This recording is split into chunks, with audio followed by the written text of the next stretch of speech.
Okay, so welcome to Cornell Health. So we're excited that you guys are all here and planning to come or are already here on campus.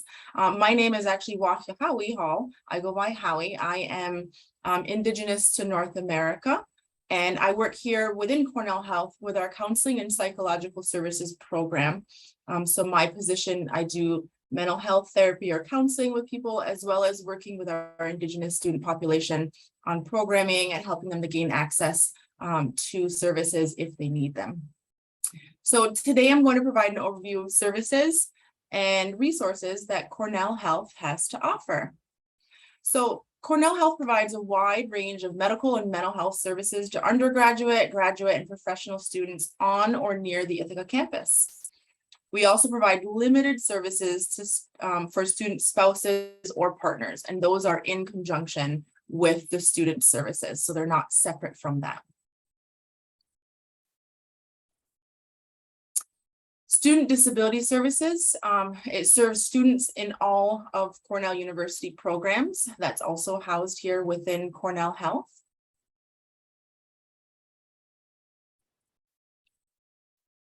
So we care about you as a whole person, and understanding that your well-being is made up of many different dimensions, such as your physical health, your social and your emotional well-being.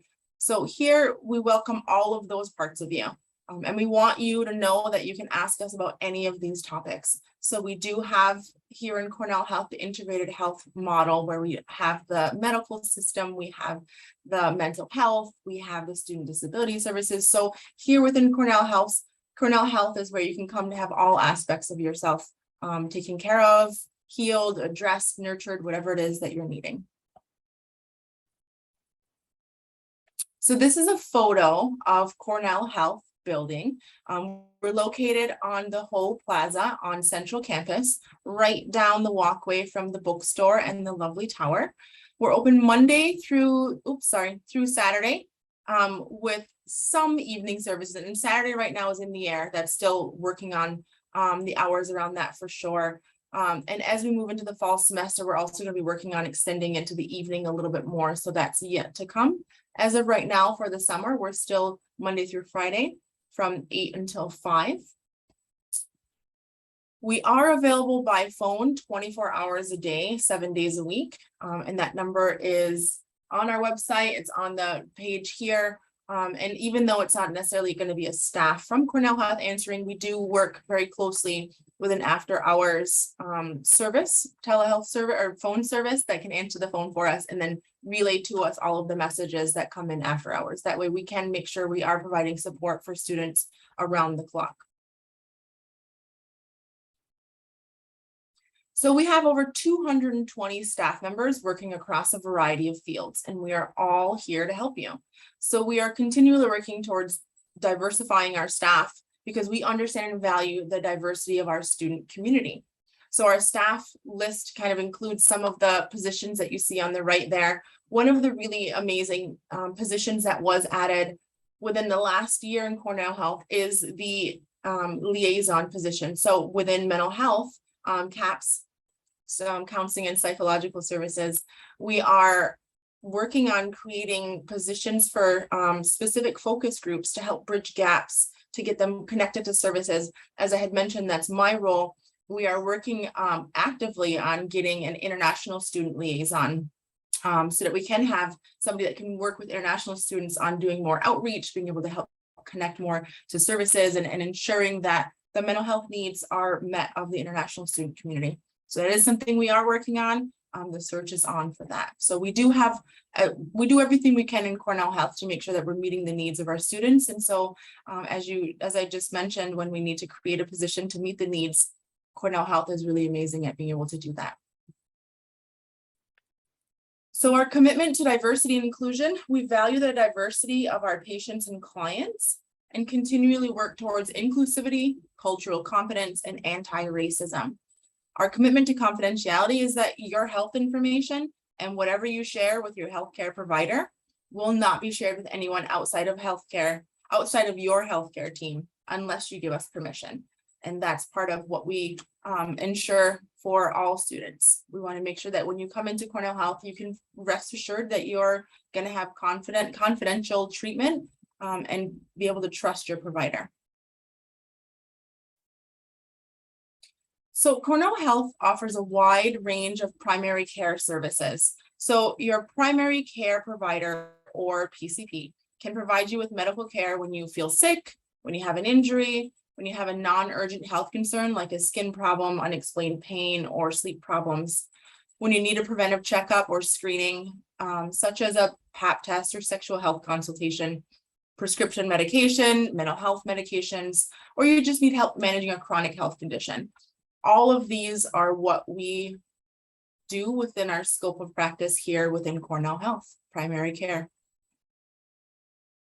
Some of the other medical services that we offer here at Cornell Health, it's a pretty wide range. We do offer nutrition counseling, physical therapy, lab testing and x-rays, immunizations and allergy shots, gender services, and referrals to the community. So if there are needs that somebody has and they're not sure where to go in the community to see a specific provider for that need, we do have a referral manager within our department that can work with people on getting connected to an appropriate provider within the community. So Cornell Health also offers a wide range of mental health support through our counseling and psychological services. We recognize that one size does not fit all, and we try to match students with the services that they need. So examples include campus and local services and supports, workshops to improve skills that help students thrive. So workshops tend to be 1 hour to 1.5 hours of just some really important information around topics that are really pretty widespread for concerns for students, such as imposter syndrome, perfectionism, procrastination. And so we offer kind of like 1 hour doses of jam-packed information that can really be helpful in kind of shifting some of those patterns within students. Group counseling on a variety of topics. So one of the benefits to joining a group is to discover belonging and connection with peers and to develop skills to meet your professional and personal goals. So we do have our list of groups available through CAPS on our website. And at the end, I'll put that link up there. And if you go to Cornell Health and under there is our mental health link, on there is our group counseling. And you can go through and you can see we offer a wide variety of groups that have all different topics, all different times of days, all different days of the week. So we really do our best to make sure that we offer groups that can really meet the needs of all different challenges that students are facing. So we offer referrals to the community for specialty and long-term counseling, individual counseling in either single sessions or short-term counseling. So we can have, if somebody's coming in to get some support and they might only need 1 or 2 sessions of kind of support and then they're good. We do offer those really brief sessions, or we also offer between 10 and 12 sessions is kind of the typical length of treatment that we offer for mental health. So we do provide kind of a wide range of individual services as well. Within the mental health support that we offer is psychiatry. So we do offer medication prescription and management. And if you're not sure on which support you need, we encourage you to come to our Let's Talk service we offer, which is an anonymous informal drop-in consultation with counselors. And again, if you go to our website, one of the links, the tabs you can click on with group counseling and some of the other services is Let's Talk. And so the Let's Talk service is offered again every day of the week. It's an 1.5 hour time frame that you can click on the link on our website and it'll take you into our virtual Zoom session for Let's Talk, and you get to consult with one of our mental health providers on any topic that you are interested, anything that you have questions about. It's not therapy, it's not counseling, it's just a consultation. So typically students can come in and they can ask about, I'm struggling with this problem, I don't know what to do. And so being able to kind of just talk through some things, and at the end, oftentimes students feel as though that's enough support. And if not, then we can talk to them about how to get themselves to the services and supports that would be most appropriate to get them through that challenge. Student disability services. So this service provides support for students in a variety of ways. Establishing and disseminating criteria for disability services. They meet with students to discuss access needs. They're supporting students' eligibility for disability services and accommodations, and collaborating with faculty and staff regarding essential course and/or program requirements and appropriate reasonable accommodations. So all of that, it kind of sounds really fancy, but what SDS is really amazing at doing is working with students, and oftentimes from CAPS and with mental health, we work alongside them quite often. When our students are struggling to get out of bed, they're struggling to make class, they can't focus to get their work done, they're really having some academic challenges due to their mental health concerns or their disability, we refer them to student disability services, and they work with them on trying to figure out a way that they can advocate for the student with the faculty to get some accommodations made so that the students don't fall behind academically. So this is a tremendous service. Cornell Health also provides other advocacy and support. So we also offer alcohol and other drug services, victim advocacy, patient advocacy, and language translation services. Cornell Health also houses a pharmacy where we offer prescriptions, non-prescription medications, self-care supplies, sexual health supplies, nicotine cessation supplies, and some healthy snacks. I'm guilty of going down there at least once a week to get some healthy snacks. So you may be wondering how you can make an appointment for services that I've already mentioned today. So most Cornell Health services do require an appointment, and there are two ways to schedule appointments. You can choose to log in online through our secure patient portal, My Cornell Health, which is accessible from our website at health.cornell.edu. Or you can call us during our business hours at the number on the screen, 607-255-5155. And that's how you would be able to gain access to mental health services, student disability services, medical services. The pharmacy is walk-in to buy any of the over-counter drugs. If you're looking to try to get prescription medication, again, you'll have to set that up initially with the primary care provider. So getting care, the cost of services. So most Cornell Health services have a $10 copay. So some services have no charge, such as preventive medicine, Let's Talk consultations, group counseling, trainings, and workshops. Additional charges may apply for some lab tests and for most immunizations. Ithaca and Geneva students pay a student health fee, which helps support our ability to provide this affordable care to all students, regardless of what health insurance you have. If you have more questions about all of this, like I said, please feel free at any point to call our office, drop into the Let's Talk, and we're more than happy to kind of go over this again, because I know this is a lot of information coming at you at once. So keep in mind that all visits to Cornell Health are confidential, meaning that your health information and whatever you discuss with your provider will not be shared with anyone outside of your healthcare team. Not your mom, not your professor, no one, unless you want us to share it. If you want us to share your information, you can complete what's called an authorization for release of health records, available on the Cornell Health website, and then turn it into Cornell Health, the records department, in person or fax or through email. Students are required to have health insurance that meets Cornell's requirements or enroll in a Cornell Student Health Plan, SHP or SHP+. All students can use Cornell Health services no matter what insurance you have. Cornell Health bills students' insurance plans, either the SHP, SHP+, or your private insurance, as the primary payer for medical and psychiatric services. CAPS counseling is excluded from insurance billing. The remaining costs, such as co-payments, co-insurance, and deductibles for most services, are capped at $10. Some of this is kind of technical, but it's just good information to make sure that you have. We recognize that not all student concerns happen during business hours, as I had mentioned earlier. That's why we have services available for students 24 hours a day, 7 days a week.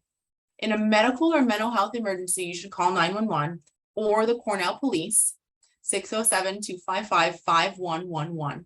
For non-emergency medical or mental health concerns, call the Cornell Health number, as listed on the screen, and I've mentioned already, for a phone consultation with a medical provider or licensed therapist. There are also national phone and text support lines, including options especially for students of color, LGBTQ students, and these resources are listed at health.cornell.edu/chat. So I'll just pause for a moment in case anyone wants to write that down. The Cornell Health website is really pretty amazing in terms of resources. So if you have some time and you think that you want to get familiar with what we have to offer, just kind of scroll through, check out what we have available, look at some of the resources, some of the links. There's also a list of staff on there if you did want to know more about some of us and who might be a good pair if you are interested in getting connected for services. Howie, can I just interject for a moment? Sure. On that last slide, the number for Cornell Police was just one number off. Oh, no. No, it's okay. I feel like this happened last year too. It's probably the same presentation as It probably last year. is. So just so everyone knows, the number for Cornell Police Dispatch is 607-255-1111. And that's Oh my for goodness. emergency and non-emergency calls. I'm so sorry. No, it's fine. I feel My bad su- interrupting. No, I appreciate it. Anytime that there's an error, I definitely want to make sure that I'm presenting correct information. So my supervisor passed this presentation on to me from what he did last year. So I'll make sure that we correct that moving forward. Got you. Thanks. Yeah, thank you. Okay, so as students, you may face some challenges to well-being and thriving throughout your lives. So learning to work through these challenges is necessary for basic survival, but also offers a powerful opportunity for enhancing growth and well-being. We created our resiliency pyramid to highlight the ways you can build resilience in order to cope with setbacks and continue to thrive. So on the bottom, it talks about some practices that you can engage in that are really essential to make sure your health and well-being is balanced and in a good place.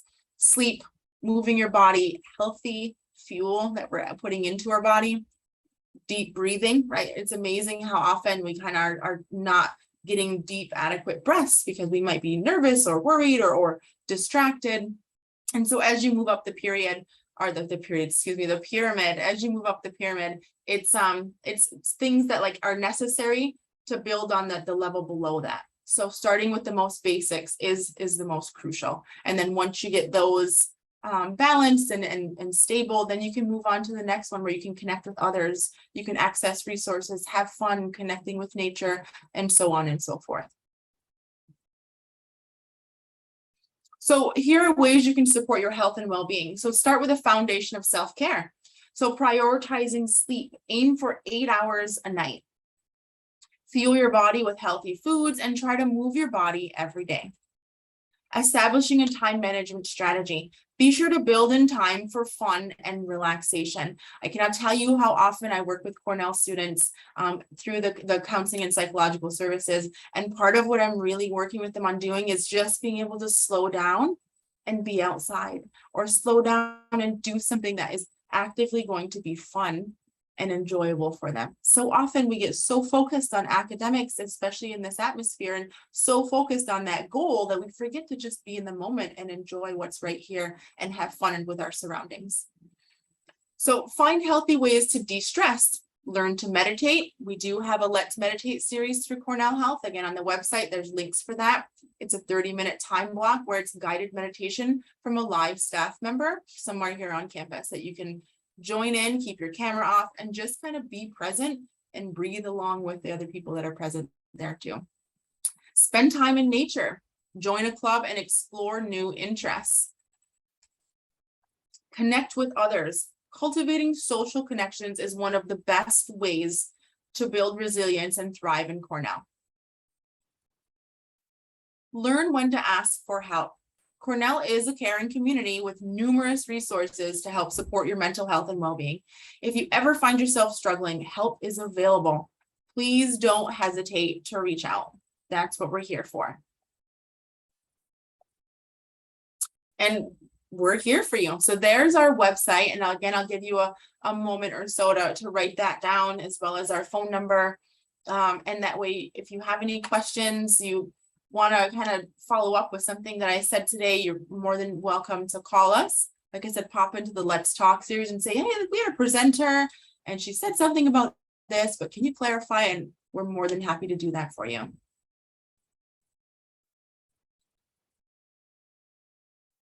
So I know, like I said, that was a lot of information for all of you. And I just want to open it up if anybody has, I know we have a couple minutes left before my time is up.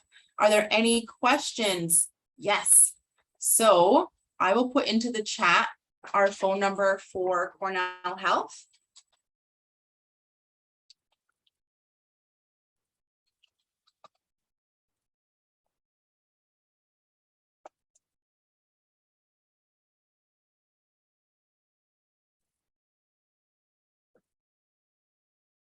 And I'll also put the website, that way you can click on it from your computer. And that should be, I'll copy and paste it. And then that can take you right to our website.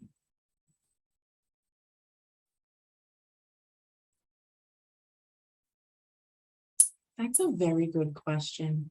And I think that that is going to be one of those questions that I'm going to have to check with my supervisor about as soon as we're done here. And then I can send the information right over to the facilitators for today, and they can pass that along. So one of the pieces about my access and knowledge to information is it's still growing. I'm still learning a lot about Cornell and Cornell Health. I started here last fall, so I myself am just kind of learning more about their services and the amazing resources that are available. So that is a wonderful question. I'm going to write that down and I will send that information along to get to you before the end of your morning.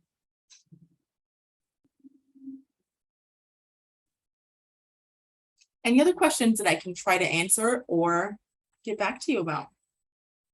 So I see two questions, one about vaccinations. Oh, yes. One about emergency medical services. Okay. So I believe from what I had presented, and again, I'm gonna do my best to present accurate information. From what it said, that there was an exception for the cost of some vaccinations or immunizations might be a little bit more than $10. I will again get more information on that and pass it along, but from the information that was in my PowerPoint that was relayed to me, that was one of the areas that might cost more than $10. You guys have some really good questions. You're helping me learn more too.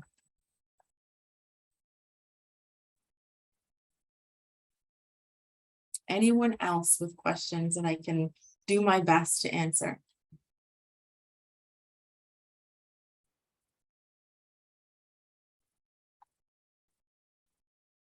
Oh, yeah. So we're actively working now. Thank you for that question. So there's a question about the plan for monkeypox vaccination at Cornell. We are actively working on a plan to kind of address that, how to work with students if there is somebody that tests positive for that in terms of quarantining and like the protocol for all of that. And I do believe we are working on getting the vaccination. I don't know if that's something that we have available to students at this time. Very good question. I know that on an administrative staff level, we are working on creating a plan at this point, but I can definitely look into that as well, because that is a concern that a lot of people do have.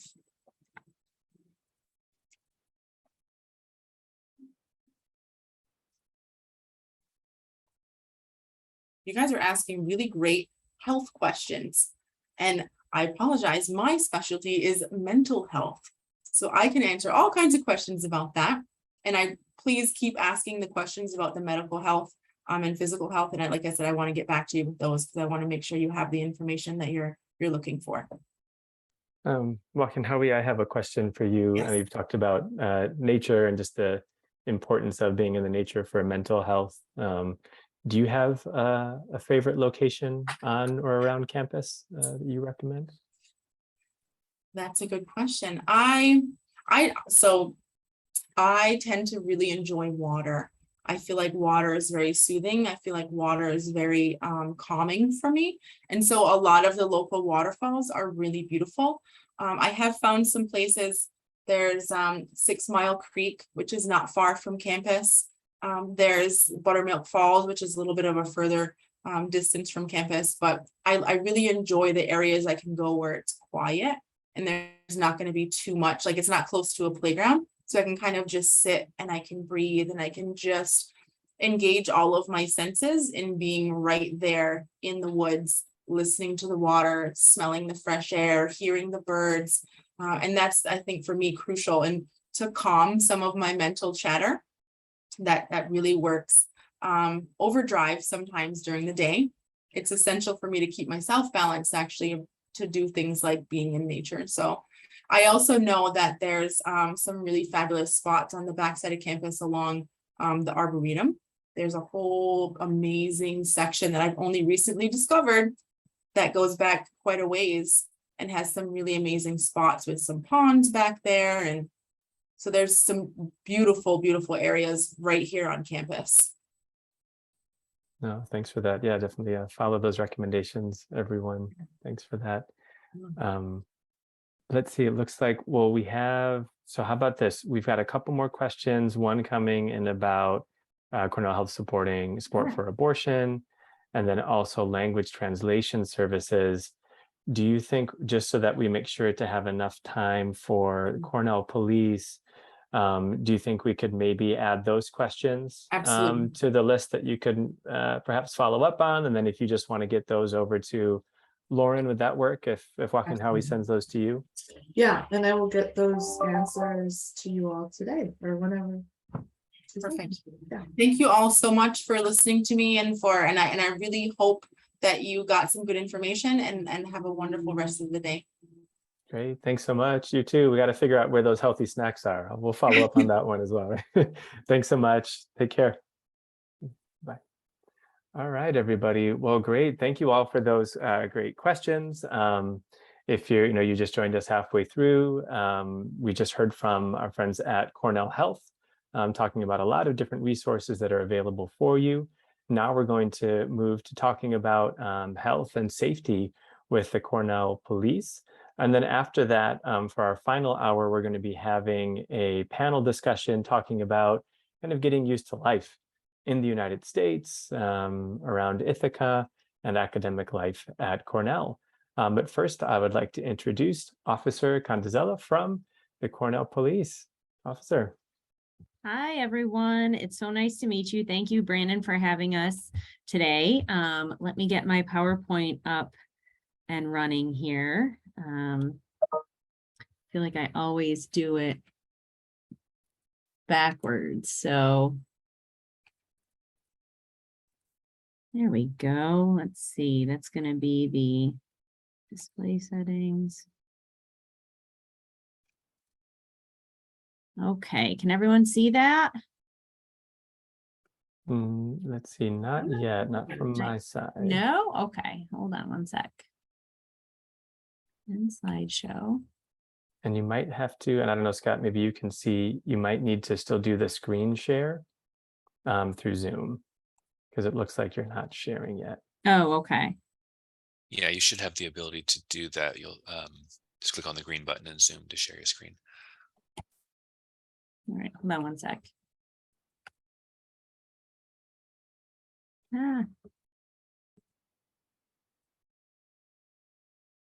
So bad at this. You'd think by now I'd be better.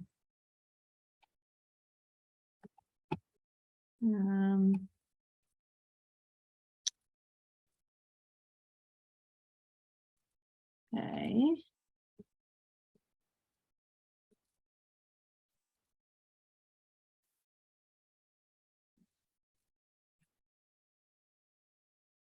Okay, can you see that now? No. No. Oh, hold on.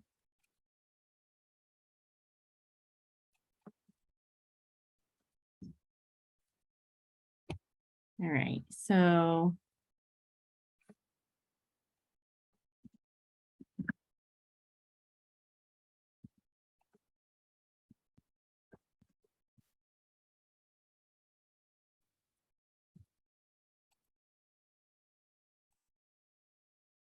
Here we Looks like go. Perfect. are we there? Yeah, if you just press the present button, I think we'll be. Okay.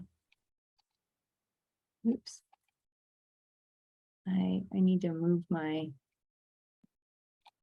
bar here. She's in the way.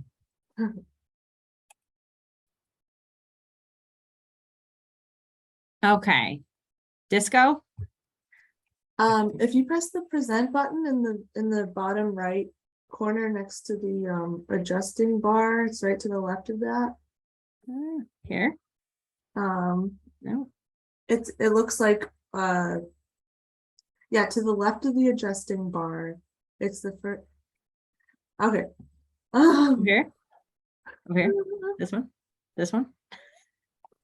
How I can't see. Or another, if you want to go up to the top where it says slideshow, to the right a Oh. little bit, keep going to the right further, right there. Yeah. And then if you click, yeah, that one should work. Or try to go again to slideshow. Display And- settings. Yep, Right. try to click on where you were. There you go. Slideshow, then click on that little down arrow. Oh, I see. Add or remove buttons? No. Oh, weird. Okay. If you've already got the slideshow going, it might be that you're sharing the wrong window in Zoom. Oh, is that it? That could be. Okay. So you guys can't see it at all? We see it, it's just small, very small. Oh, okay. We don't want that. Okay, let's see. So under display settings, I'm seeing swap presenter view and slideshow. Would that be it? Did that do anything? No, it doesn't look like it. Yeah, I mean, I guess the other option,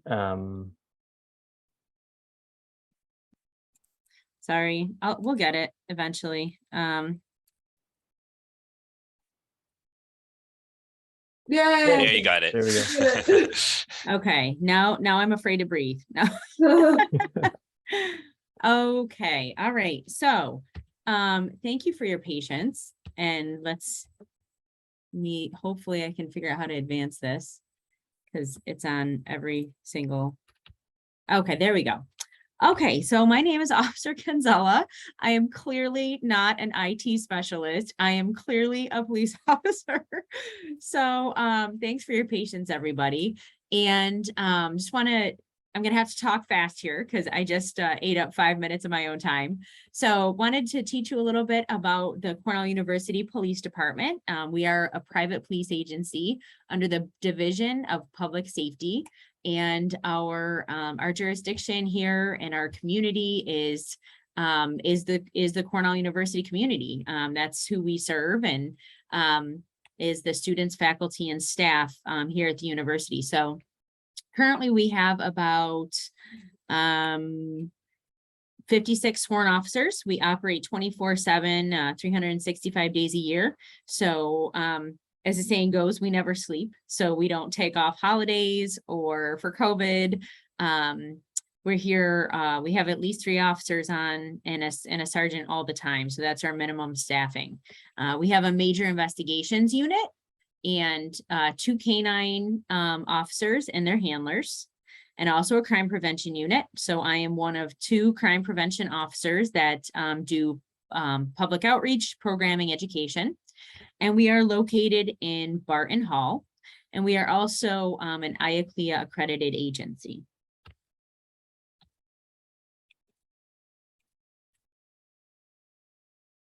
Bye. Okay, so here's a picture of Barton Hall. Once you get on campus, as you take a tour and start walking around, you may notice it looks like a big castle kind of building. And it's located on Statler Drive. So here at Barton Hall, this is where our police headquarters is located, and the Division of Public Safety. So this is where our dispatch center is located that takes emergency and non-emergency calls. They also, the emergency mass notifications are dispatched through here, as well as Rave Mobile Guardian. fire and burglary alarms. And our Cornell Police Lost and Found is also located here in Barton Hall, right off Statler Drive. And as we talked about earlier, our phone number here, our emergency and non-emergency number is 607-255-1111. Now, that's not to say that you can't call 911. So here in the United States, 911 is kind of our national emergency phone number. So if you call 911 from your cell phone, you will get the local police dispatcher and you can report your emergency. The difference is that if you call 607-255-1111, it will ring right into our dispatch center, and only our dispatchers will dispatch our police officers. So our response time here on campus is approximately 1 to 3 minutes. So if you have an emergency and you call 911, it will be picked up in Tompkins County Dispatch, and they will route it to our department. This is a picture of our chief. This is Chief Bellamy. He just took over the reins of the department here a few months ago, but he was an internal, he was promoted internally. And if you see him on campus, he's a wonderful man and he loves to engage with the community. So feel free to stop and say hi and introduce yourself. Here's the pictures of our two canines. So on the left, this is canine Luna, and on the right, that's canine Axel. And they are both trained in explosive detection and also tracking. So a little bit about our road patrol overview. We have a day shift, an evening shift, and an overnight shift. So there will always be at least 3 uniform officers and 1 officer in charge, which is usually a sergeant on campus. Usually we have more, especially during the day shift. Our major investigations, crime prevention, and all our administrative officers are on duty. So our patrol area here on campus is the primary, which is the university. And then we break that down into 4 sectors. So north, south, east, and west. And we usually have an officer patrolling each one of those sectors. So just a little bit about our training that our officers go through when they're hired. I myself began in 2007 and went through this training. So all of our officers will attend the New York State DCJS Police Academy, which is approximately 6 to 8 months long. So that's where they will receive all of their basic training regarding vehicle and traffic law, the criminal procedure law, defensive tactics, firearms training, mental health training, all of that stuff is what they learn in the first 6 to 8 months there. And then they come back here to Cornell University and we teach them the way that we do it here at Cornell Police. So that's another 15 weeks of training. So during that training, they will receive geography, paperwork, vehicle and traffic, specialty assignments, which is like investigations, dispatch, and the crime prevention unit, and then also an observation phase. So their last 2 weeks of training will be with their field training officer, and they will be completely doing the job on their own and only being observed to ensure that that they can handle doing the job by themselves.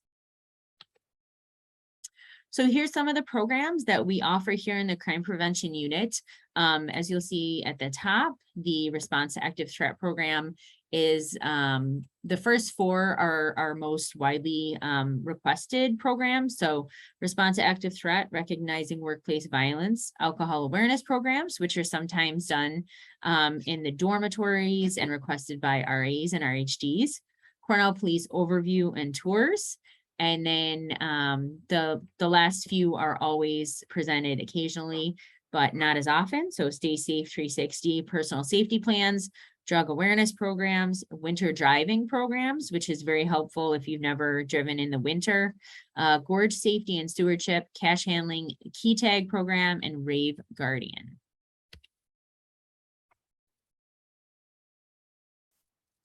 So here's a photo of some of our officers. As you can see, this is what the uniform that our officers here on campus wear. And a fun fact, in 2021, CUPD handled over 34,000 calls, almost 35,000. So these calls range from priority 1, 2, or 3. And depending on the nature and the severity, sometimes they are a 2-officer response. And in 2021, 26,000 calls were a priority 3. So you'll see here in these photos, we have different patrol methods. So typically we'll patrol the university by vehicle, and that's a photo of one of our vehicles on the left. In the middle here, you'll see a bicycle officer. So if you see an officer wearing some fluorescent green, that likely they're riding a bike today for high visibility. And on the right-hand side, you'll see an officer, and actually I think this is a video. So this is one of our sergeants, Sergeant Scott. So, he is on foot, so oops, there we go. So in order to make contact, like I said before, 607-255-1111 will get you right to our dispatch to talk to one of our telecommunicators, or you can always call 911. So I think that you should have both of those numbers available in your cell phone. Or you can come in person. So Barton Hall, our dispatch window is open 24 hours a day. If you feel like you're being followed, if you need help immediately and you don't have access to a phone, you can always go there in person, and we take reports in person as well. So blue light or emergency phone. So if you're not familiar with blue light phones, there's a picture of it on the left there. Those are our exterior 2-way call boxes. So the way that works is you push the button and then you wait, and you will hear a voice say, Cornell Public Safety, what's your emergency? At that point, you can explain your emergency, or if you can't talk, we will be sending an officer to that location because our policy is that we respond to all 911 or blue light hang up calls. So just know that help will be on the way either way. But if you're not sure where you're located and you don't have access to your cell phone, I highly recommend using a blue light or emergency phone, because the dispatcher can tell your exact location on campus or in a building. So emergency phones are located inside buildings. They usually look like a yellow call box with a blue light, sometimes over top, sometimes not. It really depends on what building you're in. Some of the older buildings look different, like biotech. Some of those buildings just haven't been renovated yet. So their blue light or emergency phones look different. By app. So I want to, we're going to talk in a couple slides about this Rave Mobile Guardian app, and there will be a QR code for you to scan. But Rave Mobile Guardian is a safety application that you can put on your phone that Cornell pays for faculty, staff, and students to have for free. So I highly recommend that you do that. And we'll talk about some of the features in just a minute. I only have 3 minutes. Jody, can I just interject really quickly? Sure. I just wanted to mention for the folks who will be arriving when the student center will be closed and you do not have a phone that will be able to call in the United States. This is the thing I was talking about in the email, the blue light emergency phone. So you'll just press that, be connected to an officer, say the name of your dorm, and they will call your RA for you to let you into your dorm. Okay, awesome. Yes, that's that would be exactly what they look like here on campus. And if you go to our website on our Campus Watch, there is actually a map in the back of Campus Watch that has all of the blue light locations on campus on the map. So maybe that's something that could be disseminated prior to arrival. Our silent witness form. So our silent witness form was created to allow for our faculty, staff, and students to report red flags without fear of retaliation. So basically what this is it's an anonymous tip line, basically. So our silent witness form is important because we want the community to feel safe reporting red flags or suspicious activity that may be happening on campus without fear of retaliation. So, but I do want to caution you, the silent witness form should not be used in emergent situations. It should only be used to report red flag scenarios. And then our Cornell Police website and email. So that's also a way that you can reach us and get information. So here's our Rave Guardian app and some of the things that, that it does. You can set a safety timer. You can text with one of our telecommunication officers in the dispatch center. You can reach 911. So it's kind of like a panic button. There are safety tips, university resources, and it is free. So here's a little picture and the QR code if you want to snap a picture of that so that you can download it or at least know what it looks like. So Rave Guardian, if you see here on the left, that's the little shield symbol. So you'll know you've got the right app. Okay. All right. So like I said before, our silent witness form is available at the Cornell Police website. And also our Associate Vice President, Dave Honan, sends out an email every Friday that will have that link in it. So what can you do to help? And here's some of our officers in this photo on slope day. You can, if you see something, say something. So we are here for the community. We don't mind responding to incidents and investigating and finding out that that there was no issue. So please contact us in all of the ways provided if you feel something is not right or you have questions. Things to consider when you call if you are witnessing an emergency situation. Provide who, what, when, where, and how. And if you have a description of a suspect, please provide gender, skin color, clothing, behavior, if it's suspicious, weapons, and direction of travel in your current location. So the things that we would like you to be aware of if there's a crime on campus, our most reported criminal activity crime is going to be larceny. So that would be theft. So if you can remove the desire, ability, or opportunity, then you can prevent the crime or keep yourself from being a victim. So obviously removing the opportunity by locking up your items would be how you could prevent that from happening, right? So don't become a victim. Number one, lock or secure all of your personal items and property. So rooms, vehicles, bicycles, electronics. Record your serial numbers and take photos. So especially your electronics, right? Don't leave your items.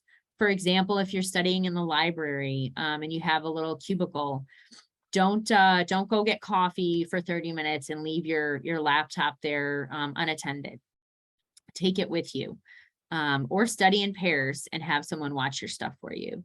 3, keep backup information. This is super important. So things like emergency phone numbers in case you lose your cell phone or it breaks. That way you can still reach important resources. Number 4, report suspicious circumstances. And number 5, do not let individuals into residential halls without Cornell ID. So this is really important. We call this piggybacking. So, when you're holding the door for someone and they don't have their Cornell ID, their Cornell card out, you're not really sure if they do have access to the building or not. So try not to let people in without letting them key in first, okay? So scams and frauds, we want to really, sometimes, unfortunately, our international students are victims of scams and fraud just because of their lack of knowledge of the way our government and our government agencies work, right? So we want to make sure that you know that some of the scams that occur here, typically the scams that are perpetrated are from outside of the country. But the IRS which is the Internal Revenue Service, or any other government agency, will not call you on the phone to solicit money. So one of the scams that we've seen is people will call, claim that they're from the IRS, and say that the person owes money, and that in order to, or they will be arrested, in order to pay, to not be arrested, they have to go to a local store and get Apple iTunes gift cards. And at that point, they are provided the number, the PIN number to the gift cards. And sometimes people are defrauded out of thousands of dollars that way. They can be very persuasive, and oftentimes they will call you from a ghosted number. So they may call you from a phone number that says they're from the IRS, but they actually are not. So believe it or not, they can ghost a business or a department phone number to make it look like they're calling from that location, even though they're not. And that's just how they try to convince you that they are who they are. A money mule scam. So this has actually happened very frequently within the last few weeks to some of our students. They will send you money, usually a check, and then ask you to deposit it and request that you send money somewhere else. What will happen is you will send the money out, the check that they sent you will bounce, and you will be out that money that you sent, okay? Tech support scams. So if anyone calls you and says that they're with Microsoft or a tech company, and that you have malware or viruses on your computer, they will try to basically like WebEx or webinar into your computer. And then at that point, they have access to your files, and they can scam your personal files. So in order to learn more, you can go to consumer.ftc.gov. That is a government website that will talk more about some of the scams that they are seeing or investigating. Here's a picture of McGruff, the crime dog. And here's our contact information here at Cornell Police in the Crime Prevention Unit. So if you would like to send a general email, our email is crime_prevention@cornell.edu. And this is my personal, actually my phone number is not on there for some reason, but my personal phone number here in the office is 607-255-7404. So if anyone has any questions, specific questions that you would like to ask, please do. Stop share. Okay. Officer, Questions? yeah, Officer Conzeller, thank you so much for that. One thing that I just wanted to highlight quickly from what you just said, specifically about scams. This is something that I really want to make sure everyone is paying close attention to. As was already said, we get reports of specifically international students where there have been successful scams. It's heartbreaking for us to hear that someone's lost $500, $1,000, $40,000. And, from the scams that, Officer Conzella talked about, another one that we are seeing that people are taking advantage of is they will pretend to be a Cornell faculty member, and they're offering you an internship. So, come, you can work for me, we can do this research together. To start, our work together, I need you to go and make some of these purchases, or I need you to send me, your information, your, financial information, so, I can make these purchases so that we can begin our lab work together. And, these are very elaborate. Sometimes it happens over a chain of 10 emails. And so the person really thinks that they're starting to do an internship with a work experience or research with a faculty member at Cornell. In that case, if you get something like that and you're not sure, and even if you think you're sure, but it still seems kind of weird that someone just wrote you, out of nowhere, contact the Cornell police, contact my office just to check and make sure, hey, I just received this. It kind of feels too good to be true. I'm really not sure. Please check. Also, another one that comes up that we've had reports of is that people that are pretending to be from your home governments, They're saying, that they're from whatever government it might be. I'm calling from, the government of Mexico or Kenya, China. And, we've received reports of you doing something that you shouldn't be doing or something else like that. And, you need to now pay this fine, or if you don't pay, if you do pay, then we're not going to, report you any further. Again, there are a lot of ways that people have successfully been able to do this. So please do be very sensitive to these things. Reach out to the Cornell Police, reach out to the Office of Global Learning, so we can help you navigate some of these things so you don't fall victim. I'm going to add just in the link a link where we also talk about some of these fake scams in addition to the ones that were presented. Thanks.